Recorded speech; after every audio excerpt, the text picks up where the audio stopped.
Hey everyone, good morning, good afternoon, good evening, depending where you're tuning in from. My name is Chris Rainey, co-founder here at HR Leaders, and I'll be your host for today's live panel discussion where we're going to be talking about how to build a HR strategy with AI. Let me introduce you to our amazing panelists. We're joined by Beatriz Rodriguez, who's a group talent or group chief talent and diversity, equity, and inclusion officer at Bayer, Christopher Lind, chief learning officer at ChenMed, Tim Young, Senior Vice President of HR Operations at Pearson. And last but certainly not least, Jason Serato, who's a Vice President of Market Strategy at Eightfold AI. Nice to see everyone. Christopher, it's like a tradition of you being on the shows that I pick on you always first. So I'm Going going to right come. for it. At least you had a sip of your water. You knew it was coming. You're like, let me I did. I had to take remember. a drink, get ready Yeah. for this. Yeah, no pressure. So let's jump straight in. What are your thoughts on the potential of AI in HR and how this is going to really shape the future of the function? So what's funny about this question is it's a complicated one in that AI will change literally everything and also nothing at the same time, which sounds like a paradox, but it's actually true in that I see where AI is going right now. It's very much like the internet. Like maybe in the early days of the internet, you went, how is the internet going to change HR? And now we look at it and go, well, literally everything we do has something to do with the internet.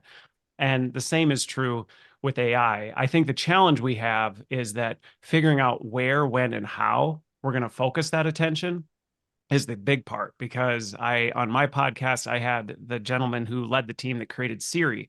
And we were talking about one of the challenges we have with AI right now is that in the past, you used to have to target AI and it would only do what you targeted it to do.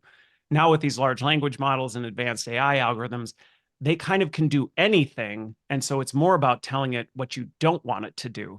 And so, really, this is a shift in our thinking of going, okay, where do we want to apply it? What do we not want it going into?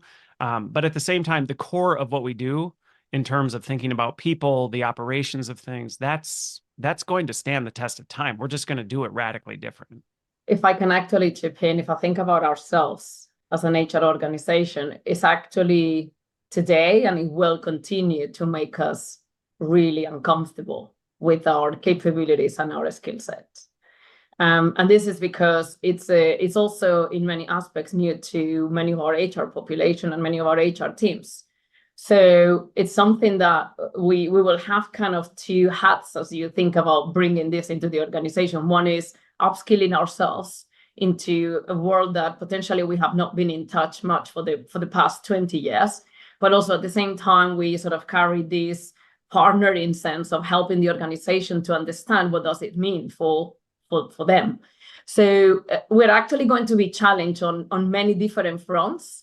And I think it's a good thing because just being uncomfortable with AI in our own skin as HR is just going to make us better in the future and is going to bring us to a level that we need to be. So I think it's just something that will help us tremendously as professionals. To your point, though, about the discomfort, I think what's throwing people for a big loop is there's so many things that we've historically been like, this is what I do. Yeah. Yeah. And it's like, well, actually, no, it's not anymore because quite frankly, the machines can do it better than you. And if you're going to stand on that podium, you're going to get kicked off the stage. And so figuring out, oh, wait a minute, like I've got to rethink how I show up and what that looks like is extremely uncomfortable for a lot of people. Yeah, definitely. Yeah, Tim. I answer all your questions, Chris. No, we're just getting started. I know. Jason and Tim have a lot of thoughts on this. As well as being quiet. Tim, we spoke about this only a few days ago, so I'd love to hear your thoughts. As has already been noted, fundamentally, the way we go about our days will change, and we've already seen that. We're already all adopting it, and it's at such a fast pace. But we can't also forget that there's just a whole host of people out there that just can't quite see how it's going to affect them. And that's just incredibly scary.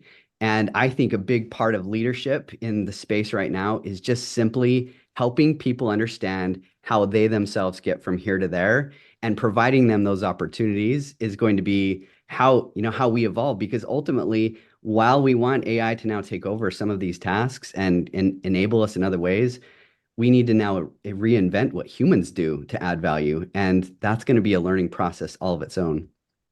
Something you hit on, Tim, there that I think we, especially as HR professionals, really need to be mindful of is that potential divide that's going to show up in our organizations where the people who adopt sooner are accelerating faster and the people who are lagging behind are falling further behind. And we actually run the risk of, we just have to care for those folks and actually help bridge them. Because there's some people who, if we don't, and it's really our responsibility to be the guardians of that, if we don't, we're actually leaving a lot of people in a really rough spot. Yeah, and I think it's that shift of leading versus lagging data and being more predictive and proactive. I love the video that shows all the things that used to be on your desk that are now on your phone, right? And that was the story of how software ate hardware. And now what's happening is AI is eating software. And as a result, what it's doing is it's eating the transaction. And we've talked about how HR has had this habit of being framed as transactional. Well, as a result of this, that transaction's going away, and we get out of the habit of being, the spreadsheet heroes and being burdened by the system. But it allows us to have the focus on people and being more strategic. But part of that is, we've been burdened by systems sometimes, but also we've had people that have been building careers on their ability to manage systems and their ability to manage transactions. And some of this is a shift. And some of this is changing the way they're going to get their job done and the way they're going to interact with the organization. So this is a little bit of discomfort, but it also is, for a lot of people, what they've always been trying to do and have had difficulty accomplishing because of the administration that they've had to fight through. Well, a lot of that is disappearing as a result of this capability. The crazy part about that, though, is now in some ways we've been kind of PTSD'd into that becoming what we are, to the point where I actually encounter this regularly, where the things that we said, I hate doing this, I wish we had more time for this, as that's being taken away, people are going, wait, why are you taking my stuff? And you're like, no, wait, this is the stuff you wanted to get rid of before. But we actually have to make that shift, because otherwise the question of, well, couldn't we just get AI to do what you do? The answer to that will be, well, actually, yes, you could, if we don't make that shift. Yeah. I'm seeing that with recruiters at the moment. Like all the things that they were sort of complaining about in the past, or the admin stuff and stuff like that, now it's all being taken away. They're kind of having this, oh my God moment, but it is actually freeing them up to have meaningful conversations with candidates and do the things they always wanted to do. And AI is allowing them to do that. But you're right, like there's this PTSD of like, no, don't take it away, because the fear factor. No, hey, we're taking this away so you can actually be more strategic and have more, all those things you said you never had time for. You now have time for those things to do. One of the big challenges, and this when I come to you, Tim, is for our audience when I'm speaking to them day to day is, Chris, I don't understand how to make a compelling business case for AI in HR. Just conveying that. And so I'd love to understand how you've approached this at Pearson. I mean, first, the good news is we don't have to pitch the fact that AI is a good idea, right? I mean, I think all executives at every company, if they're worth their salt, are right now trying to figure out the right ways to invest in AI in order to make a difference in their business. I think what the problem then is that we face in HR, and I certainly have had this, is that we are in a very crowded field of people with great ideas of how to use AI. And there's always limited resources, both from a monetary standpoint, but then also the skills in order to apply AI in a company. We're coming up to speed, I think, from a skill set standpoint from our IT partners, for them to be able to manage the demand, the appetite, and then the maintenance over the long term. So when I think about the business case, we first have to acknowledge that this creates a massive pressure on IT in order for them to be ready for what we're bringing at them, for them to be able to consume it all. Because guess what? We still need HCMs. We still need learning management systems, right? We still need all of those underlying systems. For now, AI is not taking over those. And now we need to add an additional layer, adding to tech debt and other things. So the reality of the crowded field and IT's readiness are two early factors. But what I would say from my experience and what has been successful for us, there's really three main strategies to employ. They're really easy, but if you think about them, they need to be employed together. The first one is you've got to start with your home run case, right? Not the little ones, not the little incremental ads, but your home run case that's going to state this is why it matters for the company, right? This is why you should really pay attention to what I'm doing. I think the second one is to bring champions with you that are not in HR, right? So if I go and I say, this is great for HR, this is great for employees, I'm going to be one of many voices. So bringing along, in my case, finance, IT for shared services and saying, if we go and invest in AI in this space, it's going to help me, yes, but guess what? It's going to help them as well. And all at the same time, we can create huge value if we're doing it together. And so they're at the table with me, and it's not seen as just an HR play. And then I think the third one that we just can't ignore is that we don't start with employee experience on this case, because there's going to be so many revenue adding sorts of initiatives and options with AI that we have to come with money, right? Meaning that we have to prove how AI can save money. And it's not hard. AI can definitely save a lot of money, but you've got to do the groundwork to bring that into the equation. So it is about employee value proposition. It is about the experience. It is about creating new abilities, but we're also saving money. So I think if you can employ those three, then you have a much better chance in the crowded field. To your point, Tim, one of the things I'd add to that is the shift from employee experience to actually we can incorporate the idea of customer experience through our employees with a lot of this stuff. Because again, as we talked about, like as AI starts to help us think about how can our people be focused on the higher order activities? Well, those are the activities that actually differentiate and give us a competitive advantage in the market. And so when we come to the table with, hey, here's how we can leverage this technology to have people spending more of their time on this value add activity that differentiates us as a company, it's improving the employee experience, because that's really what employees want to spend their time doing. It's improving the customer experience, and it just makes good financial sense. So I think there's a lot of ways we can position this and not be like, hey, here's the AI thing that we need budget for. That's right. For me, there is something which is really simplifying the language in which we are bringing this to life and to the organization. Because over the last few years, we've been bringing HCM systems, and we've been using employee experience, and we've been sort of like trying to put together the efficiency case, the all of these ancillaries to sort of the HR strategy and the employee experience.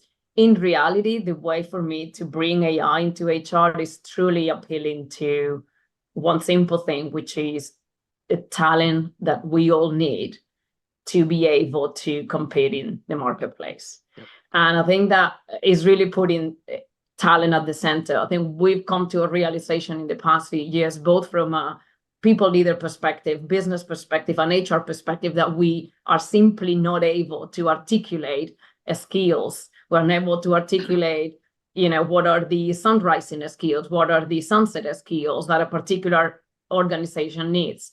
We are not able to articulate manually the learning opportunities, the upskilling opportunities, because data has gone to the next level of actually what we've been doing it in sort of like Excel sheets. So I think really using AI to say, look, at the end of the day, this is all about is to be able to bring talent closer to you as an organization that you really need to be able to deliver on your business priorities.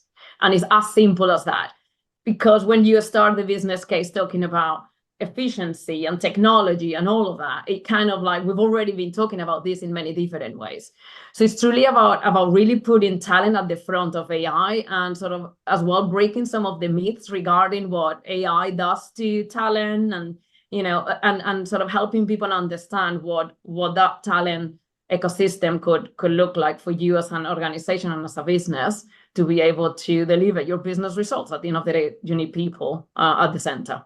Yeah, and it's beyond HR. So again, echoing everything everyone said, it's telling the story in business outcomes. So when we say business case, the key word is business.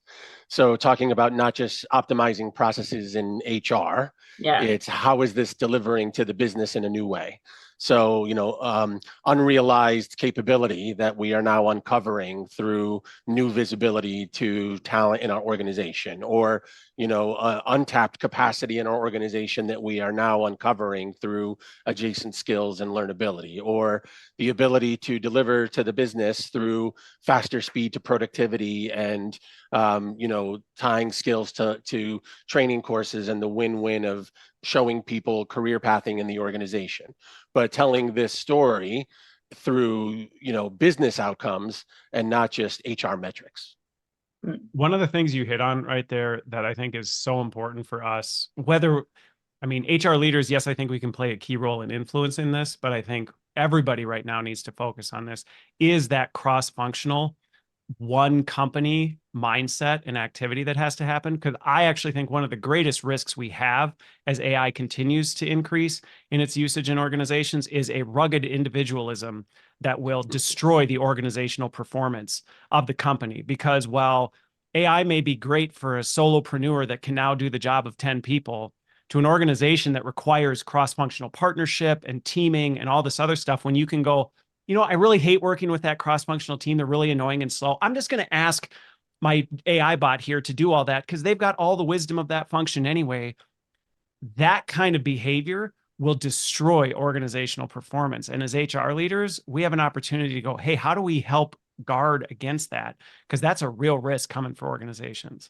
On that point, I want to flip the conversation. We spoke a lot about communicating this to the business. I want to flip that now, Beatrice, and talk about how you're communicating the advantages of AI and HR to your employees in terms of fostering that acceptance and that enthusiasm from them, which links into kind of what Christopher was just trying to talk about as well. Yeah, actually, the approach is, this is not HR communicating anything. Okay, yeah. So this is not HR, again, being the protagonist of the movie. This is not HR bringing the next shiny thing into the organization. So we adopted the strategy of being the business, communicating this to their own population. It is truly a business enablement. So it's not HR having to communicate what it's in for you. It's truly your peers, is your organization, your same business, your function, the one that truly brings to life this for you as an individual. So we adopted that strategy at Bayer, and we sort of define what are our early adopters. So what are really the parts of our organization that are pulling us versus pushing.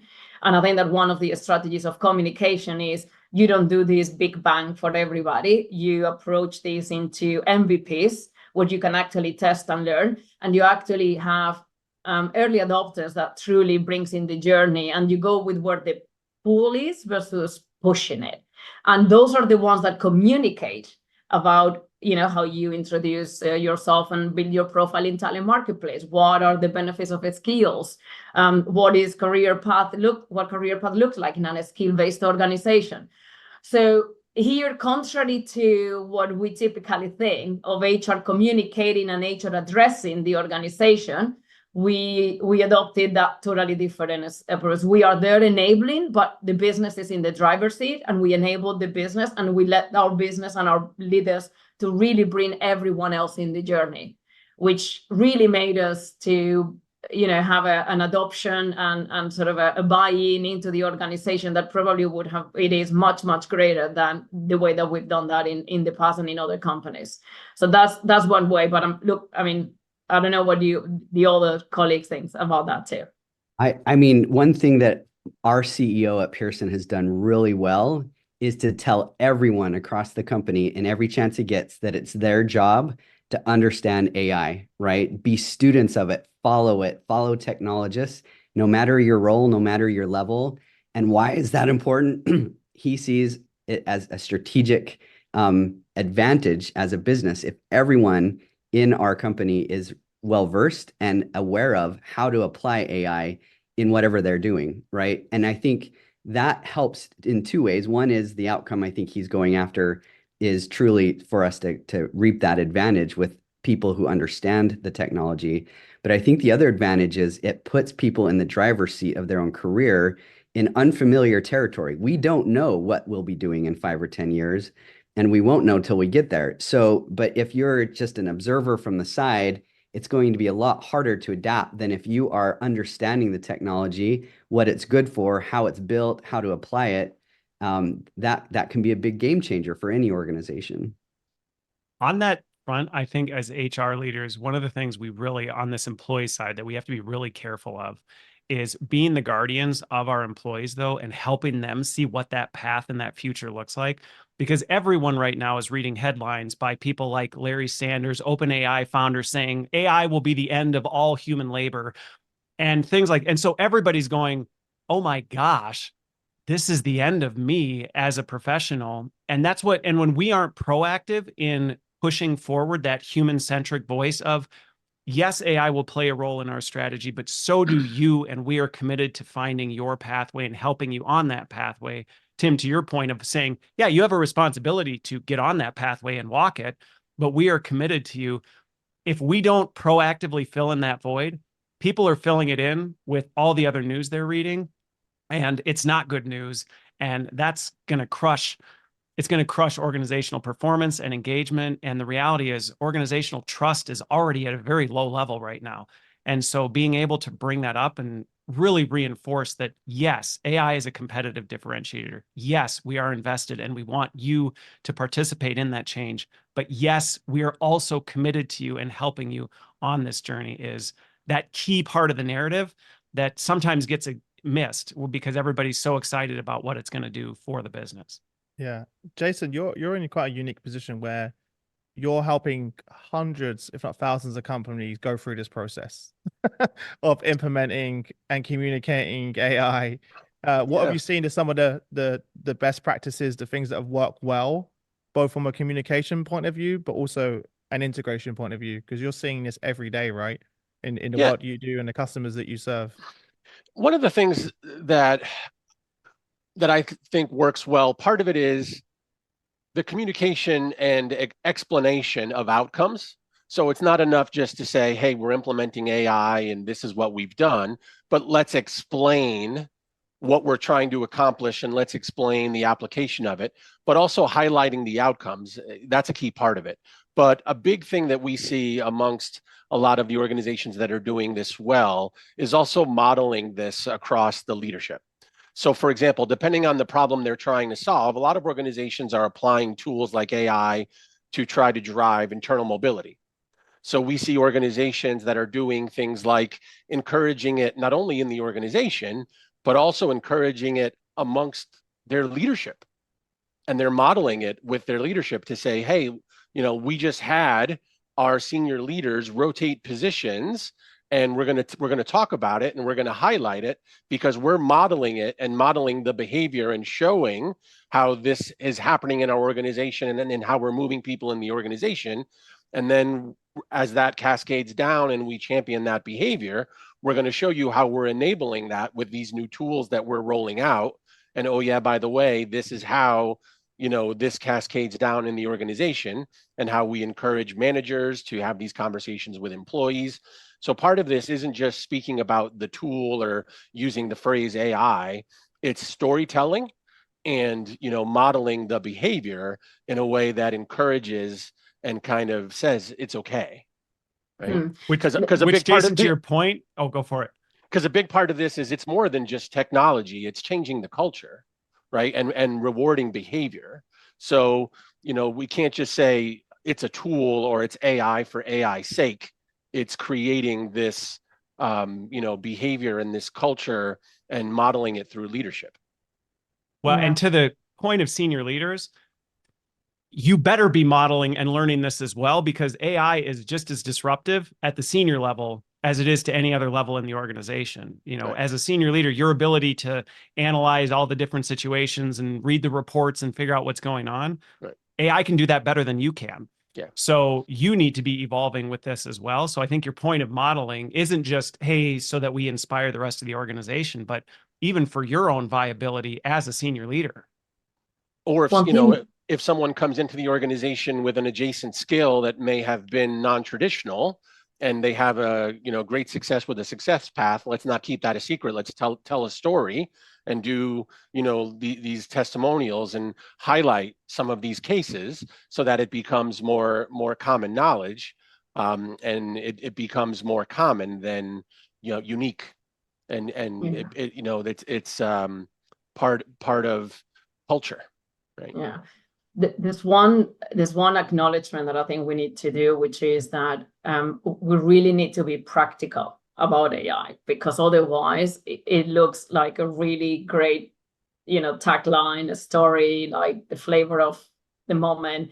In reality, we need to acknowledge that there is a great deal of variability in the knowledge that across the organization everyone has related to HR and what truly a skills mean. So how many times you get the question, what is the difference between a skill and a competence? What is the difference between capabilities? Is now a skill? So I think there is a level setting that we really need to be aware, and making it so practical, relevant in terms of the language that we use. Otherwise, as experts, and when you bring your expertise, it really could, the gap in understanding and resonance with your employees, it is really big. So I do think that there is a ground level work that has to be done prior to bring the entire story, which is translated in a way and knowledge base as much as you can in the organization, so that you bring people in the journey. Otherwise, you run the risk of losing a great, compelling story just because it's something really new when you are not day to day into AI. Yep. So that's another one. To your point, Beatrice, and I think this is something else that we need to be really mindful of, and is concerning in some ways, is you hit on something that AI can accelerate and exacerbate destruction just as quickly as it can accelerate and exacerbate really good things. And so if you're not intentional about this, you're going to make a much bigger, more expensive mess a heck of a lot faster than you've ever been able to do in your career. And so that thoughtfulness and that wisdom and that discernment for how and what you're hoping to achieve is critical, because it can get ugly quick. Yeah. Well, that kind of leads us on to the next question, which is, what are the challenges that we think organizations are going to face and the hurdles they're going to have to overcome? You mentioned one there, right? It's going to, just as fast as it is going to help you succeed, it could go the opposite direction just as fast, like you described there. What are you, Tim? Actually, I want to go back for a second. Tim, someone asked earlier, I just saw it in the chat. You mentioned the 3 areas and the area that you chose to invest in with AI to get significant gain. What was that? So a few people asked, like, what did you and the team decide this is the application we're going to go for? A few people asked that. I mean, for me, the foundation and the way that you get I'd say the costs down is really around digital assistants, right? GenAI is so well equipped for taking organizational data, maybe some external data, and being able to answer questions. It's there. It can connect to other systems to transact for you. So if you can build an amazing digital assistant, that's great. You get a lot of value immediately from that. But then for me, that's just a great starting point for even further advancement, for talent development, for manager training, for supporting learning. I mean, I think if you can really start with that, whatever that bulkhead, you're gonna land there and you're going to expand, making the right choice for that initial point. And to the conversation we were just having, if you just take the approach of, shiny object of the year, we're going to go after the next thing that comes out and everyone's talking about, I think you're going to find yourself with a lot of tech debt. I think you're going to find yourself with adoption problems, and soon your spending will go out of control. So anyway, I think it is just a very sound strategy is to start off with something that you're going to gain a value from. Sure bet. I would probably add on, sort of, before you put your shiny object there, right, on your shiny platform.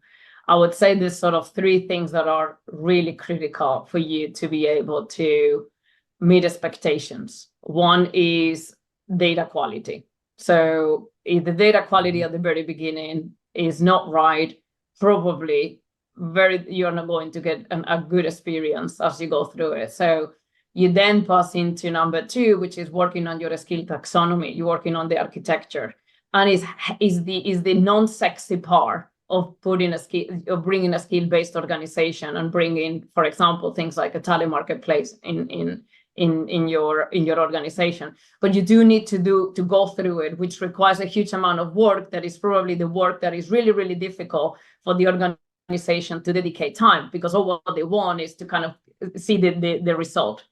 And I think that the third thing that really was important for us is this very beginning user experience on the onboarding side of it.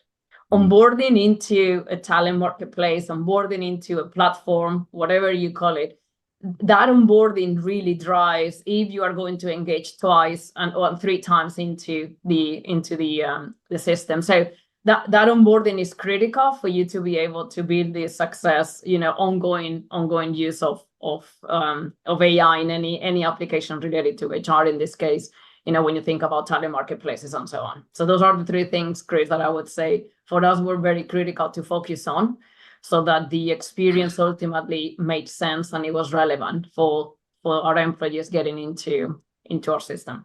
I would just, the part I would add on this is, with the speed and the capability of AI, it can give this impression that we can do everything and we can do it all so much faster. Yeah. And that's just not true. There are certain things you will gain some efficiencies. There are some things that you can squeeze out of it. But ultimately, the best practices we've always relied on for change management and how much things can you really accomplish as an organization, those still ring true. And I think that's one of the risks of going back to what I said at the very beginning. You can literally apply this to anything. So the temptation is, well, let's apply it to everything and do it super fast. And that is a recipe for disaster. So this slowing down and going, where are we going to focus? How are we setting realistic expectations on this? Because it's still going to take time if we want to see this be successful. And then saying no to really good ideas. I can't tell you how many times teams or the organization comes to me and goes, hey, couldn't we do this? And I go, in theory, yes. But if we look at our priorities, is committing time and resources to solving this problem actually critically important to us? Well, no, but with AI, we could just do it. And it's like, it's not a good decision. We just need to say no. And that's really hard when these tools do offer something that does seem like, it's really tempting to go, well, I guess we could. And you got to go, no, it doesn't make sense right now. We'll get there, but not right now. And Chris, like Beatrice, I have a list of 3 I'd be happy to share. Yeah, go for it. So in terms of challenges and solutions around rolling things out, 3 common things that I see occur. One is utilizing AI is different from some other tools we've used in the HR space. And a lot of people, Beatrice rightly pointed out the importance of data. And a lot of this conversation goes down the trail of skills. But a lot of people get stuck there. And one of the mindset that people have to wrap their head around is when you're using a tool like AI, which becomes continuous and dynamic, you need to shift to this concept of data governance versus data management.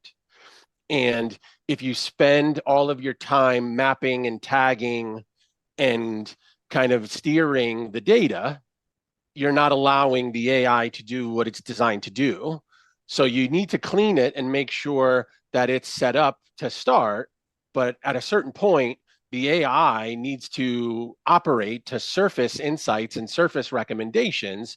Otherwise, if you're mapping and tagging and steering the data, you're going to drive it to a conclusion that you were kind of predetermining versus allowing the AI to surface insights based off of things that you may not have discovered otherwise. So it's this shift from what we've kind of done in the past with managing data versus allowing the technology to surface insights and recommendations and now governing data. So that's one. I think another is as organizations are trying to roll this out very carefully, which is appropriate, they also need to think about what is the problem they're actually trying to solve.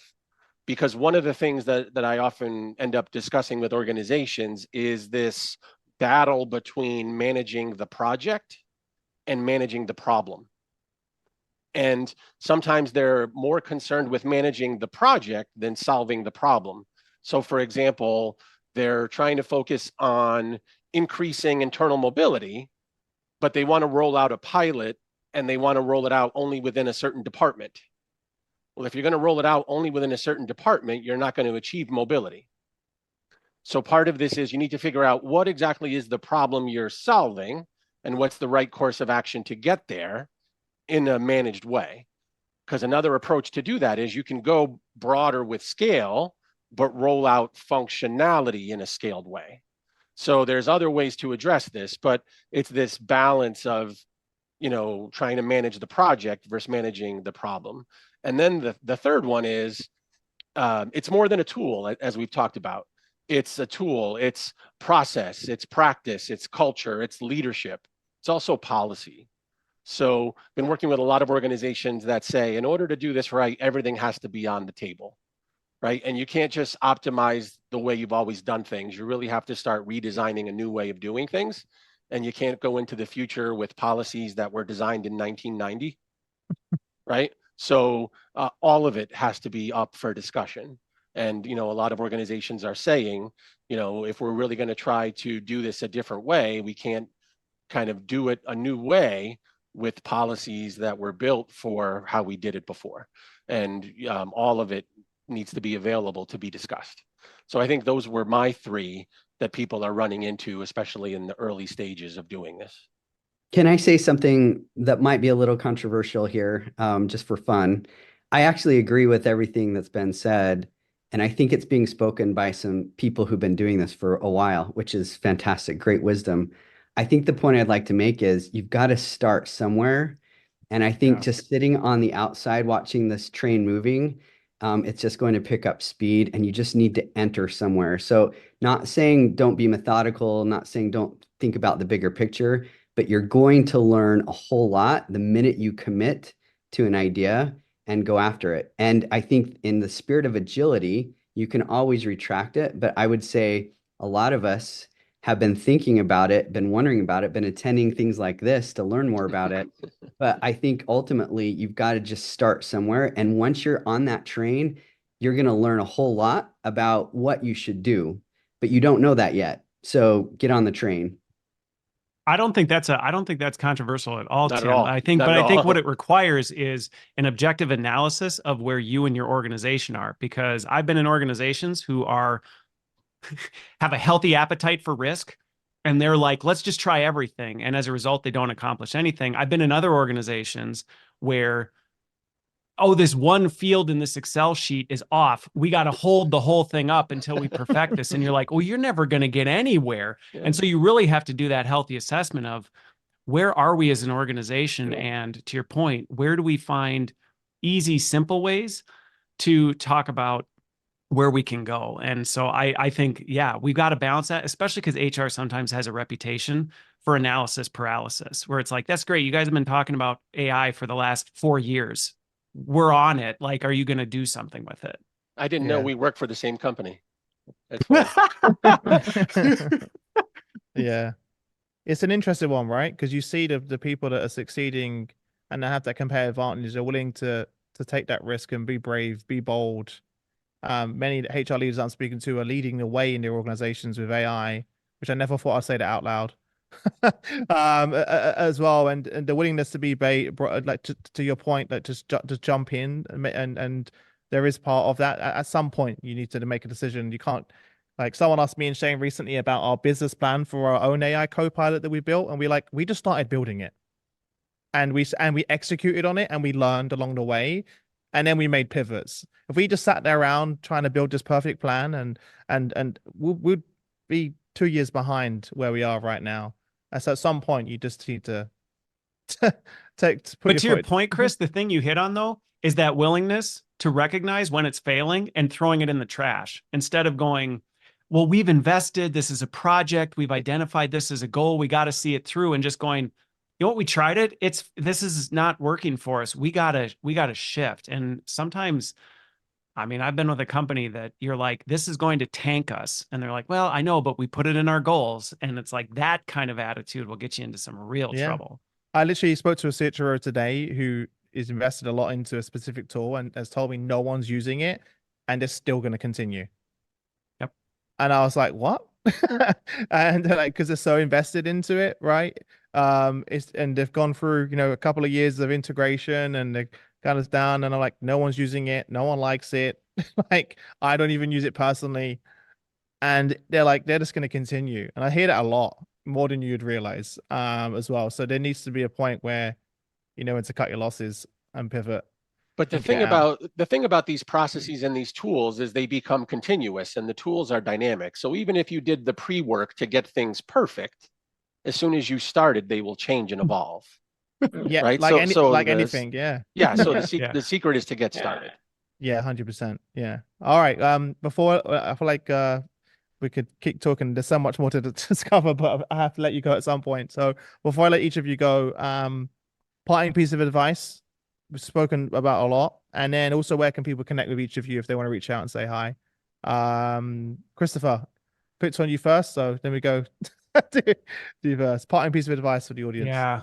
I guess my parting piece of advice would be put some thought into looking for these opportunities where you can go and experiment. And if it fails, it's a low risk, but it has easy transferable applications. So I talked about this on my podcast this week, that Google did it brilliantly when they were looking at their large language models with using it to identify cats in YouTube videos. Sounds stupid, but it was easy to do. And nobody really thought about, and if it failed, so what? Nobody got hurt in the mix. But when they got it right, the transferability of that application was massive. And so once they perfected it, they could scale and expand it like nothing else. And I think those are the diamonds in the rough we need to be watching for. Not that you don't do anything but that, but if you can find those, that's where throw some NOS in the tank and go after those. Love that. I love the fact there's a whole team dedicated to trying to find cats in videos. Is just funny to think about. Tim. Find cats, right? No, my piece of advice is actually around partnerships. I think that within HR, we'll do a great job. We will in finding the right applications. I don't think it's too soon though to start to engage across your ecosystem in the company to find other organizations who are trying to solve similar problems, certainly with IT, making sure that they're aware of what you're trying to do, because sometimes they can sink it because of lack of understanding, or they're not ready from a skill standpoint to support your vision. And just, start early with talking to people across the enterprise to make sure that they're ready for you, and that, like I said earlier, you may be able to partner in order to get the funding, to get the buy-in, whatever you need. So just be very partner oriented, I'd say, in your quest. Love that. I'll go Beatrice? next. Yeah, I would say as we're bringing this to life, be super intentional what it is and what is not, because the spectrum is really big. The interpretation of what AI can solve, either in a talent management space or in any other application or process of HR that you want to implement AI, is very easy to assume that this will solve for everything and anything. And everyone has actually a very different view of what is that everything and anything. So one of the things that we did, it was very intentional to say, this is what it is and this is what it's not. So that then you are able to bring people in the journey and meet expectations in that journey. You also picture, this is what it's not today, and this is what it will be. It's not today, but it will be in the next 3 months and in the next 6 months. So that is a little bit of the success for us, to make sure that we were meeting expectations, and that this was not another sort of HR initiative that we were launching without really thinking through the business outcome and what this is for the business. Well, they didn't leave much for you, Jason. I'll say this. Not all tools are the same, and not all AI works the same way. So as you're considering deploying tools, especially in your first year, understand what it is you are using and understand how it works, and reevaluate your metrics. Because in some cases, your new process may actually flip your metrics on their head. And sometimes what you're looking at in terms of was this successful may actually be a success, but they're not playing out in your metrics the same way if you are using your existing metrics. So it's really important to understand how the technology works, to understand how to properly evaluate it, because in many cases, it's designed to achieve things in a very different way. So just understand that you can't necessarily take the measures you used in the previous world forward into the new way of work, because sometimes success looks different. Oh, very interesting one. And I'm seeing many companies do exactly what you just described, is taking the old metrics and trying to measure it. Yeah, it's a very interesting one. Well, I think that's a wrap, everyone. Thanks so much for the amazing discussion, to all of the panelists for joining us from all over the world, and to all of you that joined us as well. I know you had a million questions in the chat that we never got to, but thanks so much, everyone, for joining. Obviously, special thank you to our friends at Eightfold for helping us bring this panel together. We're back again on the May the 30th for the next panel, so make sure you stay tuned for that. We're talking about how AI is shaping the future of skills-based talent management. Good segue from this one as well. Apart from that, hit the green follow button if you want to get access to on-demand recording, and we'll see you all again soon. But thanks so much, everyone. Appreciate you all. See you all again soon. Bye for now.